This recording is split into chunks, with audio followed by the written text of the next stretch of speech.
अब गीता जी अध्याय नंबर 15 के श्लोक नंबर 17 में स्पष्ट हो गया कि परम अक्षर ब्रह्म है। गीता जी अध्याय नंबर 15 के 4 में भी स्पष्ट कर दिया है कि उसी की पूजा करो, अन्य की नहीं। ये देखिएगा श्रीमद् भगवत गीता अध्याय 15 का इसका 1 नंबर श्लोक आपको दिखाते हैं। पंचदशो अध्याय 15वां अध्याय। ऊर्ध्व मूलम अधः शाखम अश्वत्थम प्राहु अव्यम छंदासी यस्य पर्णानि ये तम वेद स वेदवित। इसका अर्थ है कि ऊर्ध्व माने ऊपर को, मूल माने शाखा, जिसके ऊपर को शाखा है, उल्टा लटका हुआ संसार रूपी वृक्ष है। ये समझो ऐसे, ये समझो ऊर्ध्व मूलम अधः शाखम, ऊपर को जड़ और नीचे को शाखा।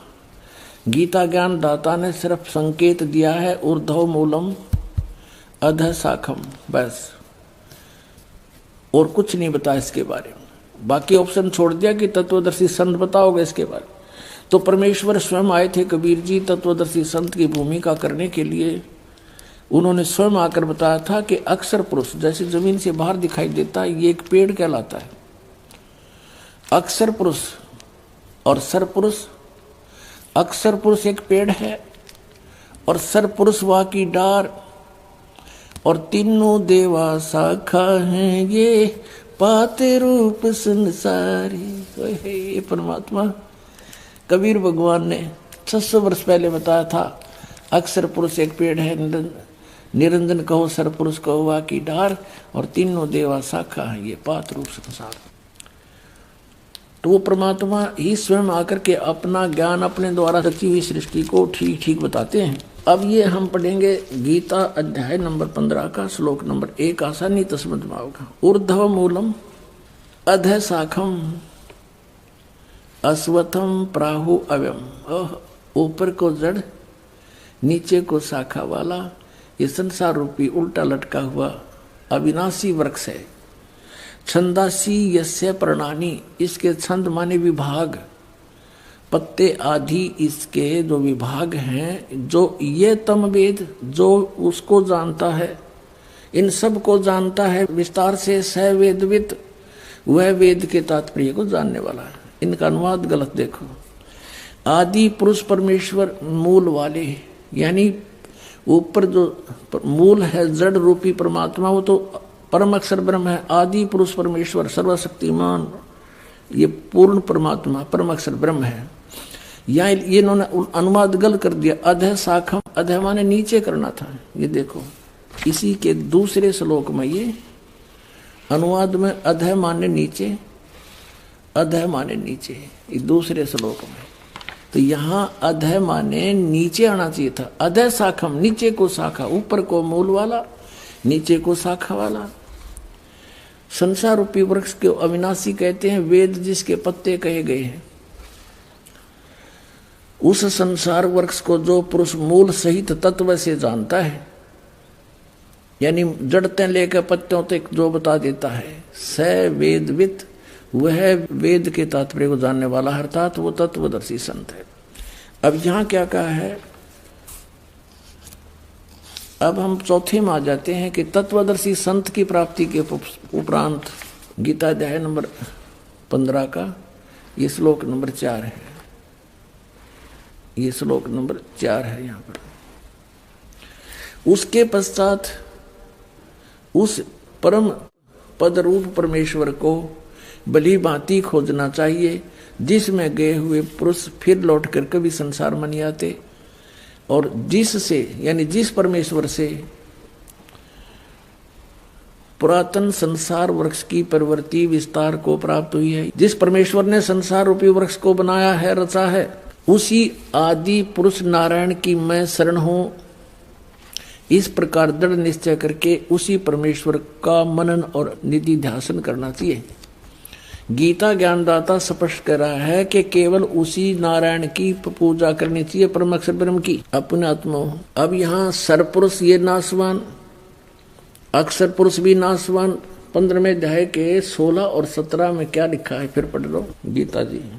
अब हम यहाँ पढ़ रहे थे अध्याय नंबर 15 का, ये 15 है। इसका श्लोक नंबर ये 16 है। यहां से